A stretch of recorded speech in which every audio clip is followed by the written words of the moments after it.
Into AWANI tonight. Do we need a second COVID-19 booster dose? And half of students in Malaysia felt that online learning was ineffective. More on that coming up.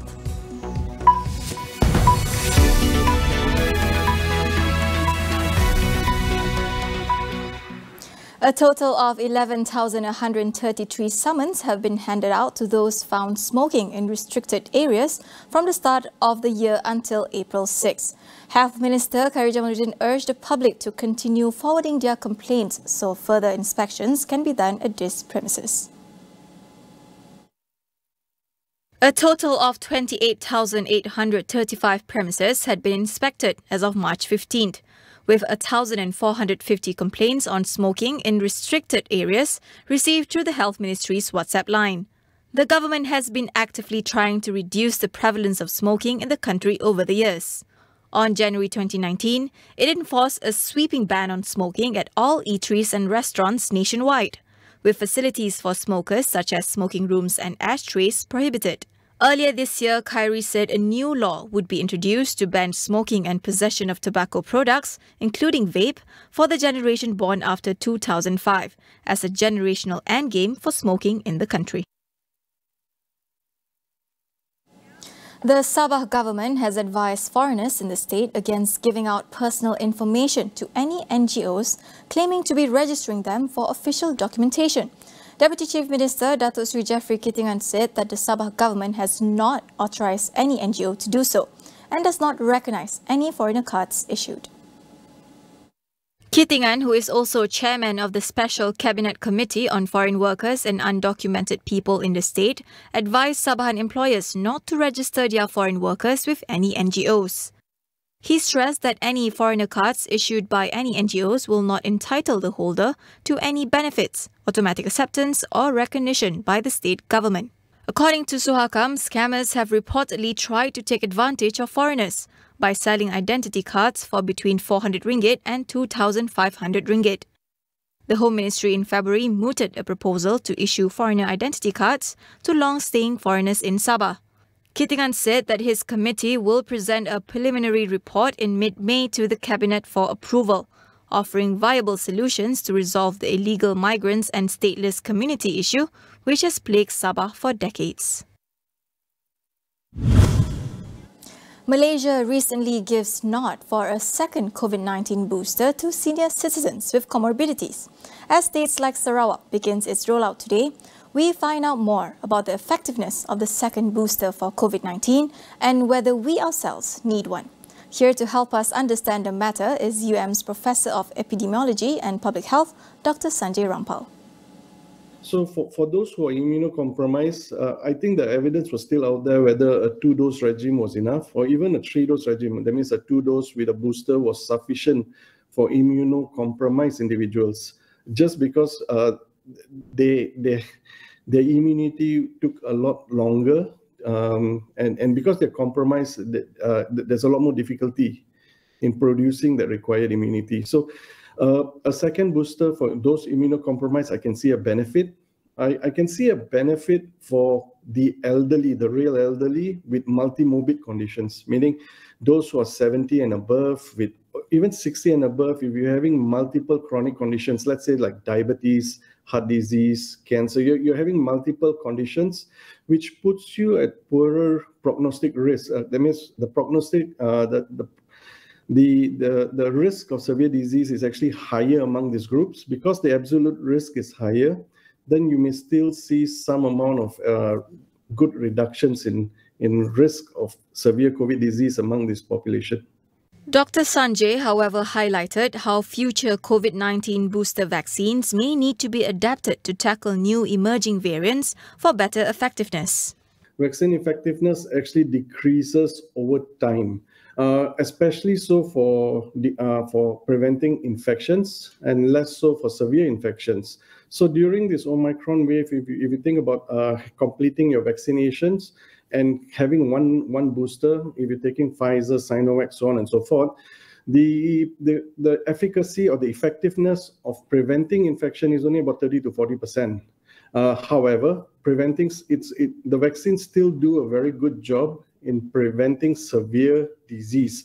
So there is this issue that vaccine effectiveness wanes and decreases over time. However, frequent additional boosters using the same vaccine variants may not be the solution, right? So if you want to administer booster, you're looking for an increase in overall population immunity, then that vaccine should actually incorporate all prevailing and circulating strains. There's even there's a lot of talk about a development of a pan-sabico-virus vaccine, a vaccine which will be the ultimate vaccine where you only need one and you will less likely need future variants, future influenced by future variants. I think if we were to wait for this pan-sabico-virus vaccine, that it might be cheaper, it may be more cost-effective in the end. For those who do not fall into the high-risk category, Dr. Sanjay said they should make an informed decision on whether to get the second booster if it is being offered. For those people who are not high risk, you're talking about those healthy, middle-aged individuals. I think then each of us should make an informed decision, right? That each of these vaccinations, when they get registered, typically fully registered, right? When they get fully registered, they typically are safe. Each of them have a profile of safety. We should assess the safety profile. We should assess what benefits this vaccine can give us. And then we individually make an informed decision to be vaccinated or not to be vaccinated. We'll continue after the break. Stay with us.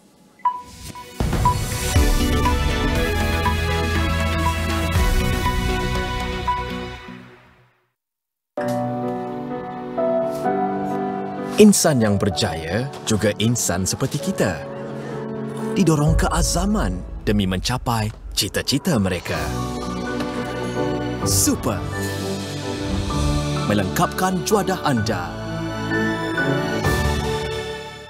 Kita sering menyangka rumah kita tentunya bersih, namun debu-debu yang tersembunyi tetap ada. Dyson V12 Detect Slim dengan teknologi laser pengesan debu memerangkap zarah yang tidak boleh dilihat dengan mata kasar. Kuasa sedotan menyesuaikan diri secara automatik dan penapisan keseluruhan mesin memerangkap habuk halus, membersihkan tempat yang sukar dicapai dan memberikan anda bukti saintifik. Beraya di rumah yang lebih bersih bersama Dyson. Nikmati plan ansuran faedah 0% dari Dyson.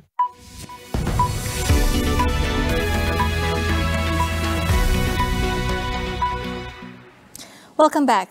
A survey by the Children Consultative Council of Human Rights Commission of Malaysia, Suhakam, revealed over 50% of students in Malaysia felt that online learning over the past 2 years was ineffective.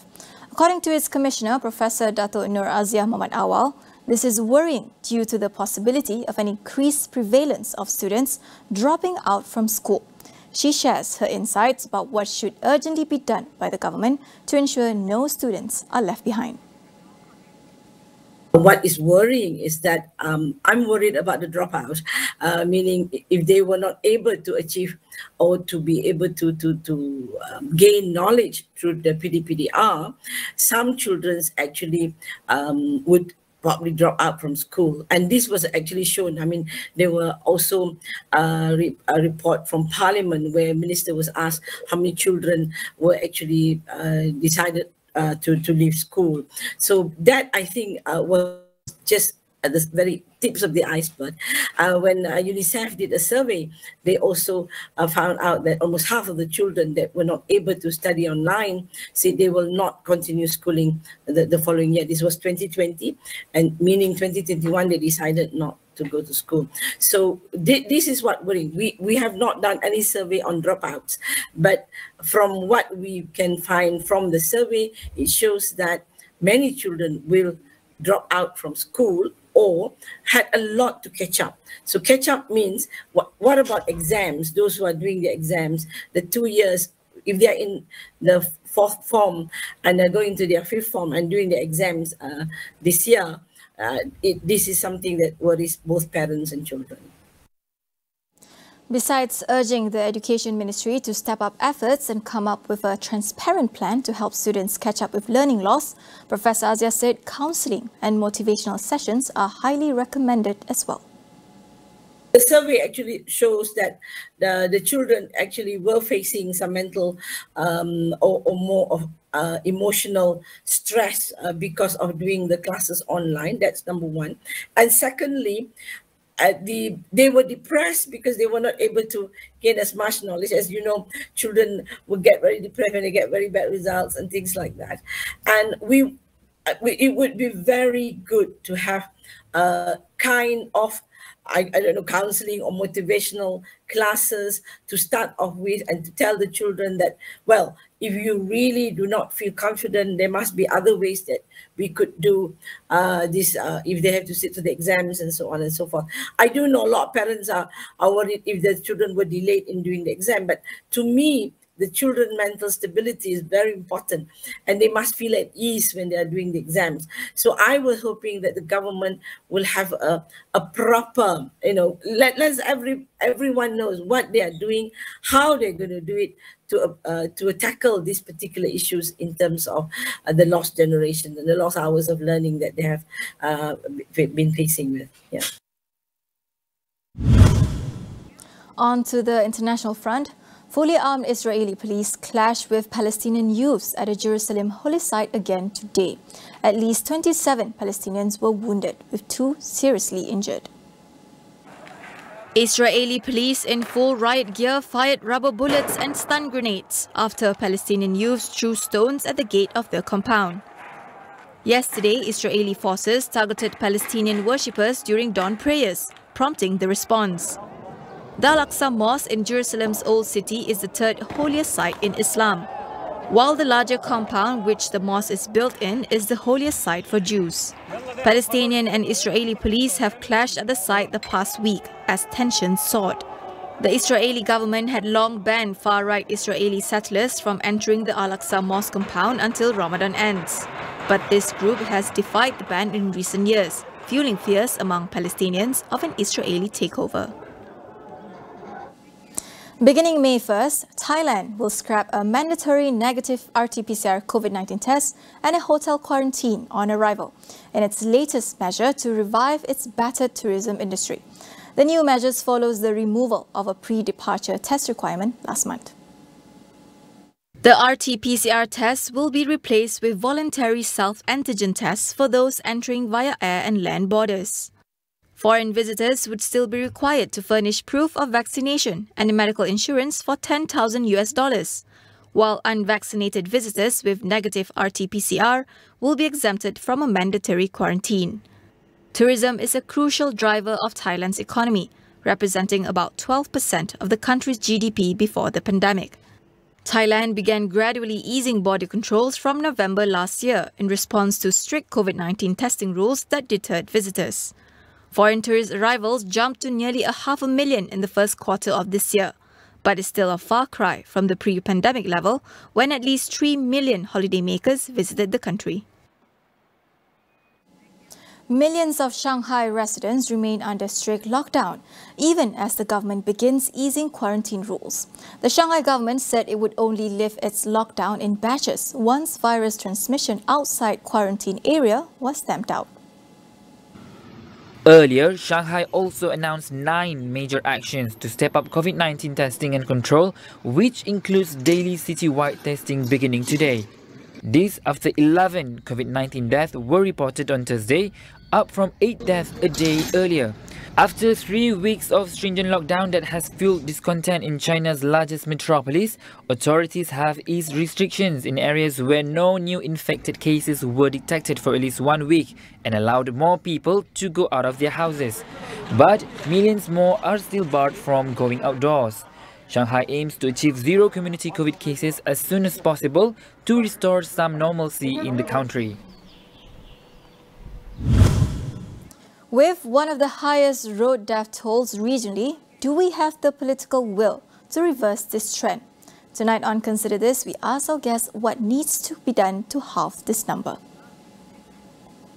That is all we have for you on AWANI tonight. I'm Farhana Sheikh. Thank you for watching.